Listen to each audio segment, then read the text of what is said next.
দেখেন গরুর ওলানের মধ্যে যে রক গুলো আছে, রক গুলার কোয়ালিটি কি, মান কি, ফার্স্ট ক্লাস মানের। আপনারা আসবেন, ভাইয়ের কাছে ভালো জাতমান গরু পাওয়া যায়। জি, আমি একটা নিলাম। জি।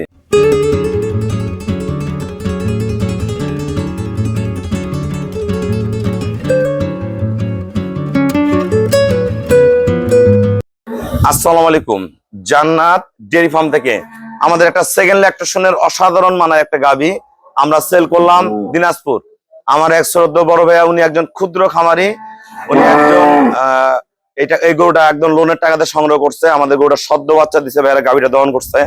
ওলান সহ দেখলে আরো ভালো লাগতো। দেখেন ওলানের 4টা বাটের কোয়ালিটি দেন, ফাংশন দেন গরুটার।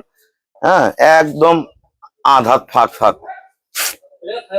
আরো ফার্স্ট ক্লাস মানের। পায়ের প্রতিটা খুর, হ্যাঁ, গরুর গলা, শিং 1% গরুটার মধ্যে কোনো মিক্সচার নাই। সদ্য আজকে 4 দিনও একটা দামি ষাঁড় বাচ্চা জন্ম নিয়েছে। বাচ্চার কোয়ালিটি দেখেন, বাচ্চার হাত পা নাভি কোয়ালিটি ফার্স্ট ক্লাস মানের, একদম পিওর বিট। গায়ের পশম প্রতিটা জিনিস একুরেট, পিছন থেকে শুরু করে প্রতিটা জিনিস একুরেট। এই গরুটা যাবে আমাদের দিনাজপুর। দিনাজপুরের ভাইয়েরা আমাদের অসংখ্য গাভী সেল করে। যারা দিনাজপুর থেকে ভালো গাভী সংগ্রহ করবেন, আমার সাথে যোগাযোগ করবেন, প্রতিনিয়ত এই ধরনের গরুগুলো পেয়ে যাবেন। দেখেন গরুর ওলানের মধ্যে যে রক গুলো আছে, রক গুলার কোয়ালিটি কি, মান কি, ফার্স্ট ক্লাস মানের। আমরা যে ভাইরা গরুটা সংগ্রহ করছে আমরা কথা বলবো। আমাদের খামারের চ্যানেল হলো জেডিএফ টিভি। সবার কাছে রিকোয়েস্ট, চ্যানেলটা সাবস্ক্রাইব করে দিবেন, পাশে বেল বাটনটা টিপে দিবেন। আমার সাথে ফেসবুকে অ্যাড হতে পারেন, শাহিন রাজা রুবেল। আমাদের পেজ হলো জান্নাত ডেয়ারি ফার্ম জেডিএফ টিভি। আসসালামু আলাইকুম। আমাদের ঠিকানা হলো নীলফামারী জেলা, ডোমার থানায়। ডোমার আসে বলবেন বক্করের মোড় ফরেস্ট পাড়া বললে সরাসরি আমাদের খামারে চলে আসতে পারবেন। আমাদের এখানে প্রতিদিন অসংখ্য নতুন পুরাতন খামারি ভাইয়েরা আসে, ছোট বড় অনেক খামারি ভাইয়েরা আসে। কারো 100 গরুর মালিক আছে, কেউ একটা গরু কিনতে অনেক কষ্ট হয়। আপনি পেশায় কি করেন ভাইয়া? রিক্সা চালক। ভাইয়া কিন্তু পেশায় একজন রিক্সা চালক। দেখেন রিক্সা চালায়, টাকা কিছু জমা করছে, আর বাকি টাকা কিন্তু লোন নিছে এনজিও থেকে। এই গাভীটা দুধ বিক্রি করবে, দুধ বিক্রি করে যদি কিস্তি শোধ করবে, যদি শোধ করতে না পারে তাহলে বাচ্চাটা বিক্রি করে শোধ করে গরুটা নিজে মালিক হয়ে যাবে।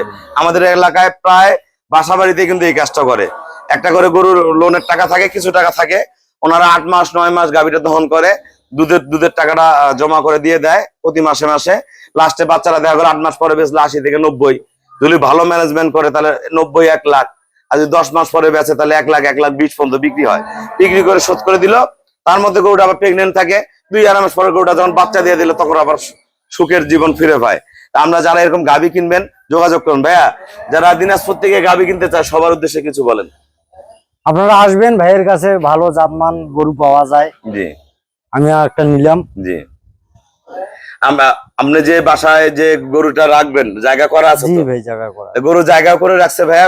ভাইয়া কিন্তু আগে থেকে গাভী পালে, দেশি গাভী পালে, ক্রস গাভী পালে।